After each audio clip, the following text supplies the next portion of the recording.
All right. So as stated Uh, earlier on, last week the BIM took a very deep look into the case of the core member, and that really sparked a firestorm of debate. And here we are again, a nation attempting to ride the wave of another political storm. And the question remains, is there by any chance a way that we can say that what we're experiencing in Nigeria today is not the rule of fear?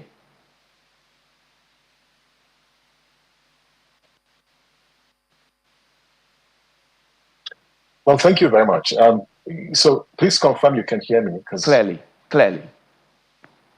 yeah, I think that what we are experiencing in the Nigerian context today, it's really disappointing, because when you think about the notion of democracy, democracy guarantees certain rights and freedom.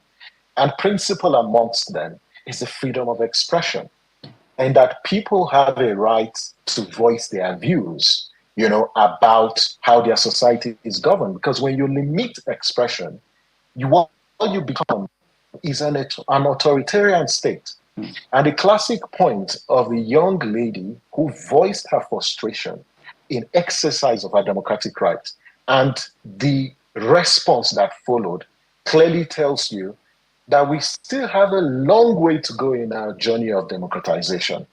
What is a democracy if people cannot speak freely without any fear of intimidation, regardless of the commitments that they have? And so that's really, really disappointing. And what we've seen in the last 1 week, is an attempt to weaponize democratic structures to undermine the rule of law and the rights of citizens, including the rights that institutions have vested in them by the Constitution to govern the Nigerian society. All right. Looking at the River State issue, as we have also brought that in, one is tempted to ask the question, where does governance end? And, where does suppression begin? And what are the many faces of suppression that we are seeing in Nigeria today? There are many, many faces of suppression in Nigeria. So first, let's begin with the media in terms of censorship and media clampdown. We're seeing, gradual erosion of the freedom of a free press. We've seen harassment and detention of journalists, because the role that journalists play in a democracy is too important to be treated in the manner and the level of impunity that we have seen. We've also seen, whether it's shutdown of media houses, we cannot say the number of journalists that have been arrested, that are currently in detention. Those are the faces, of suppression. We've also seen harassment of citizens who express dissent. Dissent is part of patriotism. When you harass opposition parties, when you harass people who deem to question governments and hold governments to account, that is an expression of suppression, what you might call political suppression.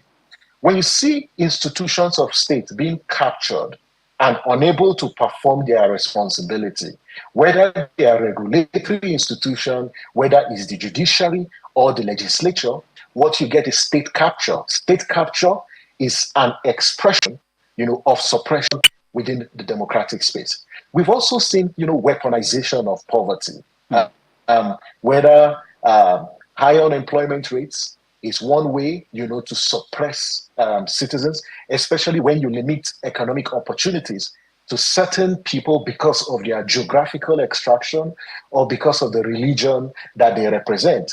These are the faces of suppression. When you look on social media, where individuals, Nigerian citizens who have a constitutional right to speak, have a constitutional right to ask questions, when the response from our security agencies is arrest, unlawful detention, even when the courts have granted them bail, what you see is a face of suppression. So we're seeing all those faces of suppression. It just boils down to the fact that we have people in the reins of power who are creation of the Constitution, who intentionally undermine and assault the Constitution. And a case in point is what happened in Rivers State, that democratic structures were removed by executive proclamation. of a state of emergency. And this really portends, danger for our democratic process.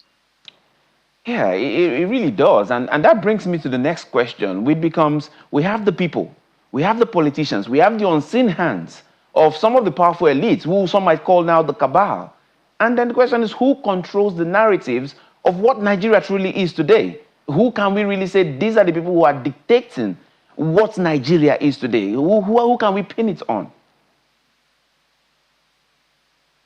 Well, you have to pin it to the people who have the responsibility to protect the Constitution. The Constitution is clear. The oath of office. Now, you see, when people are sworn into office and they swear to protect the Constitution, a personal diary. It's not a journal. The Constitution is the ground norm, is a sacred document, responsibilities, and the duties that those who are in power owe to the Nigerian people.